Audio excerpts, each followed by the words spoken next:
আসসালামু আলাইকুম tiny world family, কেমন আছেন সবাই? আশা করি সবাই যে যেখানো আছেন বালা আছেন। আলহামদুলিল্লাহ আমরাও বালা আছি। আজ আমি টুনা ফিশ কাবাব বানাইমু। প্রথমে আমি মিক্সিং বোলের মাঝে 2টা ব্রেড ভিজাইয়া সিফিয়া রাখছি। আমি 3টা কেন দিছি। কেনের মাঝে যে থাকে ফিশ ফিশ থাকে কেনের মাঝে টুনা ফিশ, আমি ওটা 3টা কেন দিছি। আমার একটু বেশি আছিল ও আমি 2টা আলু দিছি আর ব্রেড দিছি 2টা। আর মনে করো বেশি যদি হয় জিনিস আপনি 3টা দিতে পারবা, আর নাই 2টা দিতে পারবা, আপনার জিনিস অনুযায়ী আর কি। ব্রেড দিলে হয় কিতা কাবাব গুণ লাগতে আর কি একটু সুন্দর হইয়া ছুটিয়া যায় না লাগে, আর খাইতেও মজা। আর ইনো একটা বউলোর মাঝে দেখরানি আমি লইছি সব ধরনের স্পাইস, মরিচ, ধনিয়া, জিরা, মিক্স পাউডার সবটা আমি 1 টিস্পুন করে দিছি। আর 1 কাপ পেঁয়াজ আমি দিছি। 1 কাপ পেঁয়াজ দিছি খাটিয়া। আর ফানি ফানি থাকলে একটু সিফিয়া দিলাই বা সিফিয়া দিলে ওই কিতা পানি থাকলে একটু ছুটির যাইবার আর কি তাক সম্ভাবনা থাকে। আর সিফিয়া দিলাইলে ছুটে না। আর আমি ইনো ধনিয়া পাতা দিলাম।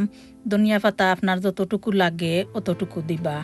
দিয়া বালা করি সব ধরনের স্পাইস, ধনিয়া পাতা, কাঁচামরিচ আমি 4টা কাঁচামরিচ দিছি। মিক্স মরিচর গুঁড়াও আমি 1 টিস্পুন দিছি।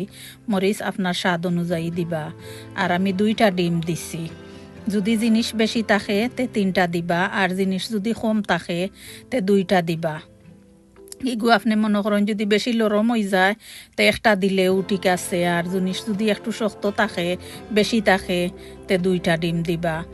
তারপর সব কিছু এখানো মিক্স করিয়া সুন্দর করি তারপর বলিয়া যার জেলা সেও লম্বা করে শেফ দেন, সেও ওলা গুল করে শেফ দেন, যার জেলা বালা লাগে শেফ দিয়া আপনি আইসর মাঝে রাখিয়া একটু একটু করি বার করিয়া যদি আপনি মনে করেন বাজিয়া খাইতা তাও পারবা, আর লগে লগে খাইলে তাও পারবা। আইসেও আপনি বহুত দিন রাখতে পারবা, কোনো অসুবিধা নাই। খুব সুন্দর হইয়া আমার কাবাবি গুণ হইছে। আর খাইছি আমরা খুবই আমি মাশাআল্লাহ। দেখরা আমার সব টিন বলা হয়ে গেছে। আর আমরা এখানে কিছু বাজিছিও, বাজিয়াও খাইছি। আর আমরা কিছু আইসর মাঝেও আপনি রাখতে পারবা চাইলে, আইসর মাঝে রাখছি। আর ও দেখক আমার ফাইনাল লুক মাশাআল্লাহ খুব সুন্দর হইছে। বাজিয়া আমি একটা ট্রের মাঝে রাখছি, সার্ভিং ট্রে, খুব সুন্দর লাগে মাশাআল্লাহ। সবে বালা থাকবা।